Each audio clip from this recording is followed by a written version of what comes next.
मनमाड कृषी उत्पन्न बाजार समितीच्या सभापती पदासाठी झालेल्या निवडणुकीत भाजपचे गणेश धात्रक यांचा एकमेव अर्ज दाखल झाल्याने त्यांची बिनविरोध निवड जाहीर करण्यात आली आहे.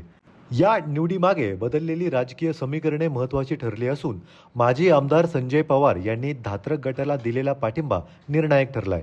काही काळापूर्वी धात्रक, संजय पवार आणि दीपक गोगड यांच्या एकत्रित गटाने बाजार समितीची सत्ता मिळवली होती.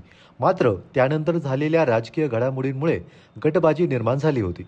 आता संजय पवार यांच्या नव्या भूमिकेमुळे बाजार समितीतील राजकीय चित्र पुन्हा बदलले आहे. निवड प्रक्रियेच्या पार्श्वभूमीवर मनमाड शहरात खबरदारी म्हणून पोलिसांचा मोठा बंदोबस्त तैनात करण्यात आला होता.